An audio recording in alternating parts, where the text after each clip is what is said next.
Good morning. मैं doctor सरिता कुमावत आपको आहार एवं पोषण फूड्स एंड न्यूट्रिशन विषय पढ़ा रही हूँ। और फूड्स एंड न्यूट्रिशन के सिलेबस के अनुसार हमारे 13 चैप्टर कंप्लीट हो गए हैं और 14th यानी 14 चैप्टर मैं आज पढ़ाने जा रही हूँ। और 14th चैप्टर का नाम है भोजन परिरक्षण यानी फूड प्रिजर्वेशन। फूड प्रिजर्वेशन के बारे में हम इस चैप्टर के अंदर पढ़ेंगे। तो फूड प्रिजर्वेशन किसे कहते हैं? भोजन को सामान्य से, कोई भी भोजन मतलब भोज्य पदार्थों की बात करेंगे हम, पके हुए भोजन की नहीं करेंगे। पूरे भोज्य पदार्थ भले ही वो कच्चे हों या फिर पका लिए हों या फिर आधे पका के रखे हुए हों, तो कोई भी भोज्य पदार्थ जो सामान्य से अधिक लंबे समय तक सुरक्षित रूप से संग्रह किया जाता है, उन भोज्य पदार्थों की इस क्रिया को भोजन परिरक्षण कहते हैं। मतलब कोई भी भोज्य पदार्थ है, जैसे हरी सब्जी है उसको सुखा के रख रहे हैं, टमाटर है सॉस बना के रख रहे हैं, या फिर कोई भी चीज़ हो, स्क्वैश है, जैम है, पापड़ है, तो कुछ तो एज इट इज़ रखते हैं, मतलब हम कच्चा ही रखते हैं। तो कच्चे में भी हम या तो उसको थोड़ा सा उबले हुए पानी में 1 मिनट ब्लांच करेंगे या फिर उसको सुखाएंगे, कोई एक विधि तो होती है। तो हम कच्चे भोज्य पदार्थ को भी रख सकते हैं, पके हुए भोज्य पदार्थ को भी रख सकते हैं। लेकिन भोज्य पदार्थों को उनका जो एक समय होता है, अगर वो खाली यूं ही पड़ा रहता बिना किसी विधि के तो वो जल्दी से खराब हो जाता। लेकिन भोज्य पदार्थों को सामान्य से अधिक लंबे समय तक सुरक्षित रूप से, ऐसे ही नहीं, सुरक्षित रूप से संग्रह करने की क्रिया को भोजन परिरक्षण कहते हैं। बहुत सारे सिद्धांत हैं इसमें, बहुत सारी विधियां हैं आएंगी इसमें कि सुरक्षित रूप से कैसे संग्रह किया जाता है, वो हम इसमें बताएंगे। तो सबसे पहले जो है वो हम ये बताएंगे कि सामान्य स्थिति में जो भोज्य पदार्थ रखे जाते हैं उनके अनुसार भोज्य पदार्थों को हमने 3 वर्गों में बांटा है। जो सामान्य स्थिति में, अभी भोजन परिरक्षण नहीं हुआ है, उसके पहले जो भोज्य पदार्थ अगर हम सामान्य स्थिति के देखें तो उनको 3 वर्गों में बांटा है। पहला वर्ग होता है पेरिशेबल फूड्स, मतलब विकारीय भोज्य पदार्थ। विकारीय भोज्य पदार्थ मतलब जिनमें बहुत विकार हो जाते हैं। विकार, पेरिशेबल मतलब पानी ज़्यादा है। अगर इसमें 70 से 95%, 70 से 95% जल होता है किसी भोज्य पदार्थ में, तो वो विकारीय यानी पेरिशेबल फूड कहलाता है। तो ये जो विकारीय पदार्थ होते हैं, पेरिशेबल फूड्स होते हैं, चूंकि इनमें पानी ज़्यादा होता है इसलिए सिर्फ 1 या 2 दिन ही रह पाते हैं। इनको अगर हम फ्रिज वगैरह में भी रखेंगे तो 1-2 दिन ही रहेंगे, उसके बाद में ये खराब हो जाएंगे, जब तक कि इनके ऊपर कोई क्रियाएं ना की हो भोजन परिरक्षण की। तो 1-2 दिन रहते हैं ये। इनके एग्जाम्पल है दूध है, हरी पत्तेदार सब्जियां हैं, मीट, मांस, अंडा, फिश तो 1 ही दिन में खराब हो जाती है, और फ्रूट्स। तो ये विकारीय भोज्य पदार्थ पेरिशेबल फूड्स कौन से हैं? जिनमें बहुत सारा पानी होता है, 70 से 95% तक, और वो 1-2 दिन में ही खराब हो जाते हैं, वो पेरिशेबल हो गए। फिर दूसरे होते हैं अर्ध विकारीय भोज्य पदार्थ, semi perishable foods. Semi perishable foods में सिर्फ 45 से 60% तक जल होता है, और वो 7 से 15 दिन तक हम उनको आराम से स्टोर कर सकते हैं। जैसे आलू, प्याज, अरवी, इन सबको हम आराम से 15 दिन तक स्टोर कर सकते हैं। अरवी कभी कभी ख़राब हो जाती है जब वो मौसम के अनुसार नहीं आती है, बाकी हम इनको आराम से 7 से 15 दिन तक रख सकते हैं बिना खराब हुए, बिना कोई उन पर कोई भी विधि अपनाए हुए। तो क्योंकि उनमें 45 से 60% जल होता है, इसलिए ये 7 से 15 दिन तक रह जाते हैं, अर्धविकारीय भोज्य पदार्थ। तीसरा जो वर्ग है वो है अविकारीय भोज्य पदार्थ, मतलब नॉन पेरिशेबल फूड्स। तो नॉन पेरिशेबल मतलब उसमें बहुत कम पानी होता है, इनमें 5 से 20% ही जल होता है, इसलिए ये 6 महीने से लेके 2 साल तक अगर हम इनको स्टोर करेंगे, वो भी सुरक्षित रूप से, तो वो खराब नहीं होंगे।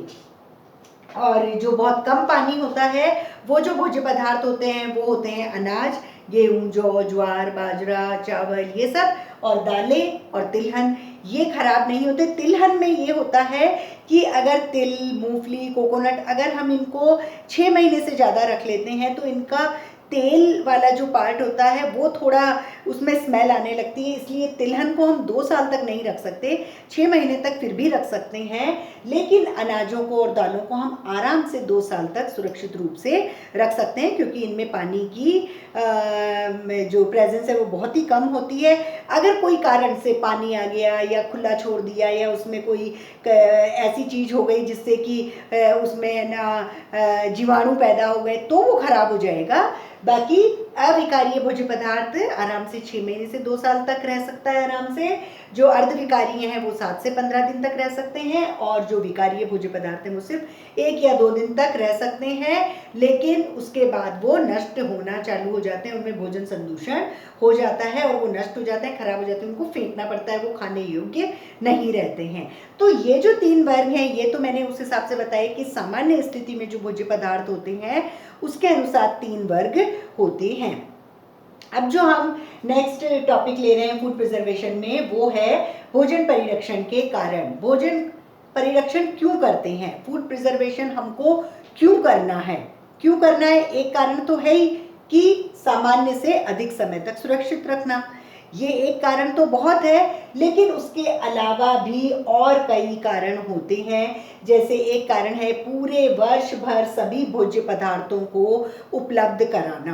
पूरे वर्ष भर उपलब्ध कराने का मतलब है कि जैसे आम है, गर्मियों में ज़्यादा आ रहा है तो आप उसका जैम बना लीजिए, अचार बना लीजिए, मुरब्बा बना लीजिए, पापड़ बना लीजिए, पूरे वर्ष भर हमको वो भोज्य पदार्थ उपलब्ध हो जाएगा। फिर जैसे टमाटर है उसका सॉस है, प्यूरी है, वो बना लीजिए, हरी पत्तेदार सब्जियां उनको सुखा कर रख लीजिए। तो पूरे वर्ष भर हम भोज्य पदार्थ को इस तरह से कोई भी विधि अपनाकर हम उस भोज्य पदार्थ को जो सस्ता था, मौसम में इजी अवेलेबल था, तो उसको हमने दूसरे रूप में करके रख लिया, हम पूरे वर्ष भर खा सकते हैं। पहला कारण तो ये है फूड प्रिजर्वेशन का। दूसरा कारण ये है कि भोज्य पदार्थ जो है उसको देश विदेश में उपलब्ध कराना। देश विदेश का मतलब ये है, मान लो एप्पल हिमाचल प्रदेश या कश्मीर में बहुत ज़्यादा उग रही है, तो खाली कश्मीर वाले ही तो नहीं खाएंगे, उसको देशों में भी खाएंगे, विदेशों में भी खाएंगे, तो उसको पैक करके अच्छी तरह से और फिर दूसरी जगह भेजना पड़ता है। दूसरी जगह आराम से भेजने के लिए उसको प्रिजर्व करना पड़ता है।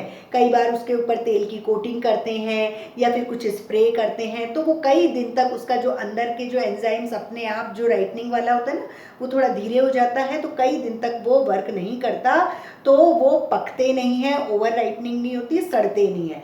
तो देश विदेश में उपलब्ध कराने के लिए भी हम फूड प्रिजर्व करते हैं। तीसरा जो कारण है वो है पोषक तत्वों में बढ़ोतरी। मतलब न्यूट्रिएंट्स में किस तरह से बढ़ोतरी करेंगे? न्यूट्रिएंट अपने आप बढ़ता नहीं है, न्यूट्रिएंट्स इस तरह से बढ़ेंगे कि जो हमने ये बना लिया मुरब्बे और ये सस्ते में आराम से हमको जब मौसम में मिल गया था तो उसमें कोई केमिकल वगैरह कुछ नहीं था, मौसम में बहुत ज़्यादा बनता है तो हमको सस्ता भी मिल जाता है, बिना केमिकल का मिलता है, तो ये हमने चीज़ें बना के रख ली थी। अब पोषक तत्व की बढ़ोतरी ऐसे होगी कि जब हम खाना खा रहे होंगे हमारे पास में एक रायता और एक सब्जी और चपाती और दाल चावल है, लेकिन अब हम साथ में चटनी या मुरब्बा या जैम या अचार ये सब हम खाएंगे, तो हमारे थाली में और न्यूट्रिएंट्स आ गए और हमारे शरीर में और न्यूट्रिएंट्स बढ़ जाते हैं। हरी पत्तेदार सब्जियां हमने सुखा के रख रखी है, हम आटे में डाल के उसकी पूड़ी पराठा बना सकते हैं, दाल में डाल के हम सब्जी बना सकते हैं। तो ऐसे पोषक तत्वों की बढ़ोतरी करने के लिए भी हम फूड प्रिजर्वेशन करते हैं। तीसरा कारण। चौथा कारण है भोज्य पदार्थ को नष्ट होने से बचाना। ये एक बहुत बड़ा कारण है फूड प्रिजर्वेशन का, ये सभी को अपनाना चाहिए। अब जैसे सर्दियों में हरी पत्तेदार सब्जियां बहुत ज़्यादा आती है, सस्ती भी है, बहुत इजी अवेलेबल है, बहुत ज़्यादा हो रही है, उस वक्त इतना ज़्यादा नहीं खा सकते हैं लोग, या फिर बोरियत हो जाती है, ऊब जाते हैं, या फिर उनको अच्छी नहीं लगती, तो फिर क्या करें कि हरी पत्तेदार सब्जियों को सुखा लें सन्स रेज में, मतलब सूरज की जो रेडिएशन है उनमें हम अगर उसको सुखा लेते हैं तो गर्मियों में हम उसको दाल के साथ, आटे के साथ, कैसे भी करके हम उसको यूज़ कर सकते हैं। फिर अगर गर्मियों में टमाटर ज़्यादा आ रहे हैं, आम ज़्यादा आ रहे हैं, तो क्या करेंगे? टमाटर की प्यूरी बना लेंगे, सॉस बना लेंगे, आम का जैम बना लेंगे, जेली बना लेंगे, पापड़ बना लेंगे, उसका मुरब्बा बना लेंगे। तो ऐसे करके हम फिर सर्दियों में टमाटर के, आम के सब खा भी सकते हैं। तो वो वैरायटी भी हुई, बढ़ोतरी हुई, लेकिन जो हमारा भोज्य पदार्थ हमारे देश में जो बना था, उत्पादन हुआ था, बहुत मुश्किल से जो बनता है, बहुत सारे उसमें साधन लगते हैं, बहुत टाइम लगता है, टाइम, मनी, एनर्जी, सब चीज़ लगती है भोजन उत्पादन में। इसलिए हमको भोज्य पदार्थ को नष्ट नहीं करना है उत्पादन के बाद में, हमको उनको बचाने के लिए कोई भी विधि करके और हम उसको प्रिजर्व करके साल भर खाते हैं। ये चौथा कारण हो गया। पांचवा कारण जो है फूड प्रिजर्वेशन का, वो है दैनिक आहार में विविधता लाना। तो ये भोज्य पदार्थ, ये पोषक तत्वों की बढ़ोतरी का भी यही है करीब करीब, और विविधता का भी। विविधता यूं है कि आज अगर हम सिर्फ एक सब्जी, एक चपाती, मतलब एक तरह की चपाती, एक तरह की सब्जी और हमारे पास में छाछ या रायता है और हमारे पास कुछ नहीं है, लेकिन विविधता कैसे लाएंगे? हमारे पास जैम बना हुआ है, हमारे पास सॉस बना हुआ है, मुरब्बा बना हुआ है, आम पापड़ बना हुआ है, हमारे पास में हरी सब्जी, हरे पत्तेदार सब्जी सूखी है, तो हमने जो रोटी बनाई थी उसको पूड़ी में कन्वर्ट कर लिया, पराठे में कन्वर्ट कर लिया, जो हरी पत्तेदार सब्जी थी उसको दाल में डाल दिया तो दाल पालक बन गया, और हमारे पास में सूखे फल होते हैं तो हम उनको भी यूज़ कर सकते हैं।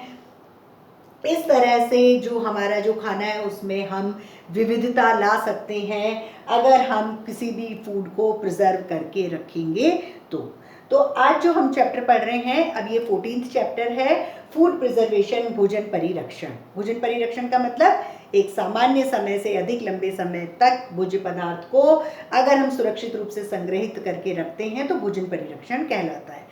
भोजन परिरक्षण करने के पहले जो हमको भोज्य पदार्थ सामान्य स्थिति में मिलते हैं वो 3 तरह के होते हैं। एक विकारीय भोज्य पदार्थ, एक अर्धविकारीय भोज्य पदार्थ, एक अविकारीय भोज्य पदार्थ। विकारीय मतलब पेरिशेबल, जिनमें जल की मात्रा बहुत ज़्यादा होती है, जैसे दूध, हरी सब्जियां, मीट, अंडा, इनमें 70 से 95% पानी होता है, तो ये 1-2 दिन तक ही चलते हैं, इनको हमको फिर परिरक्षित करना ही पड़ता है। ये एक वर्ग। दूसरा वर्ग जो है वो सेमी पेरिशेबल यानी अर्धविकारीय, ये 7 से 15 दिन तक रहते हैं, क्योंकि इनमें 45 से 60% जल होता है, तो ये इतने दिन में खराब हो जाते हैं, आलू, प्याज वगैरह।